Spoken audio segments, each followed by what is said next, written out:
There.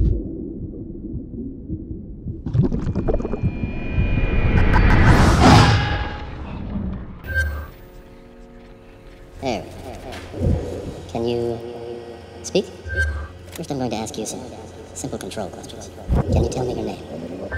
Are you from Earth? Can you recall for me the first time you encountered the signal?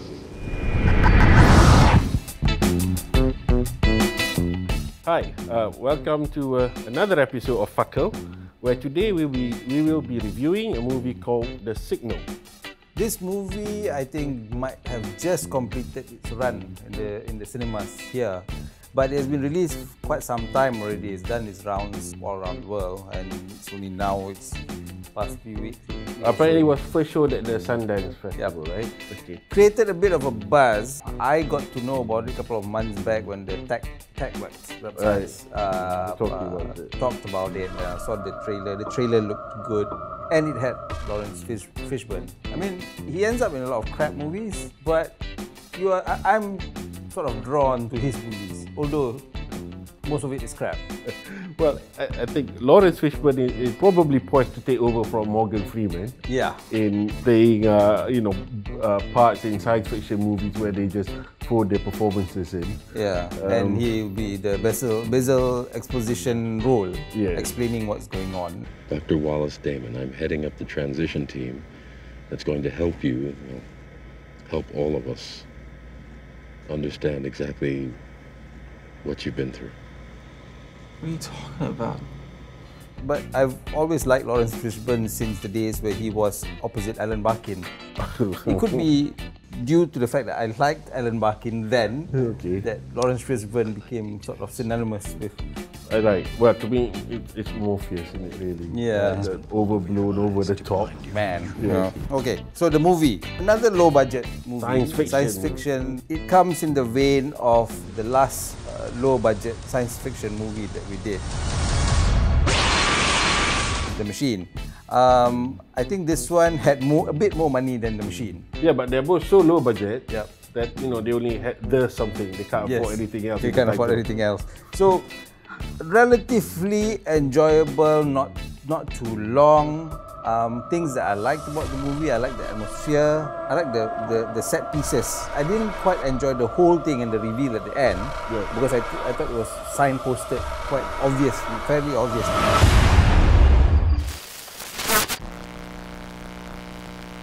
But I like the little set pieces. I sort of enjoyed the twist. I sort of enjoyed the changes to some extent because I wanted to know how it was going to get resolved. What was going to go, what was going to happen. Unfortunately, it's to a large extent, as you reach towards the end, I kept looking at the running time, because I wanted to know if there's enough running time for them to sort of build to whatever big climax they were going to reach. And then as I saw the running time run down, so I slowly got more disappointed, because I did think, including the plot twist and all that, I felt that it had potential. It had something that could be great. Maybe though a part of me felt that I did want the blockbuster type finish. To an extent, I felt as though the director was using this movie as a bit of a showcase of what he can do, because he's a bit of an unknown director, if I'm not wrong. Eubank. So the movie was sort of, this is what I can do. I can do this, I can do this. So it changed genres in between. Well, that's no different from, say, Cabin in the Woods. We started off something and then it just sort of took a turn somewhere. And I think 2/3 into the movie, some parts of it, I started to think, look, this is a bit like Dark City. So, but there are parts of it that was really quite enjoyable. I would say that the rather damp end, I actually enjoyed it more than The Machine. I prefer The Machine to this one, to be honest. Although it's sleeker, it's nicer to look at. Yeah. But I think it was trying too hard to be a Night Shyamalan type twist at the end, right? But it didn't. I felt that it didn't build it enough. It was a fairly flat, and it's a bit too slow in terms of pacing. So how many stars?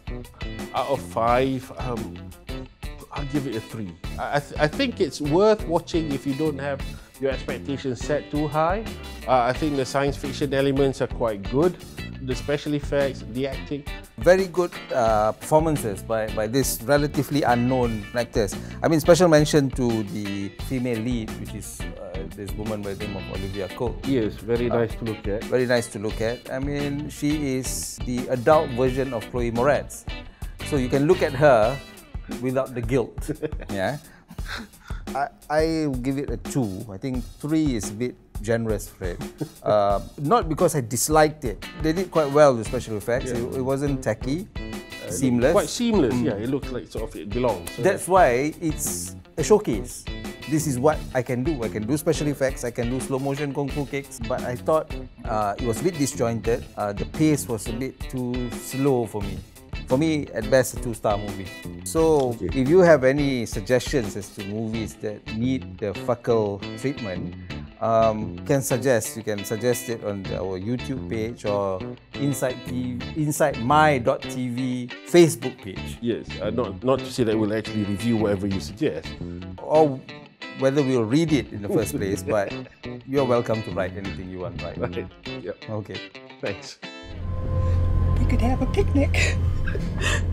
A picnic. Picnic. Have a picnic. Anna.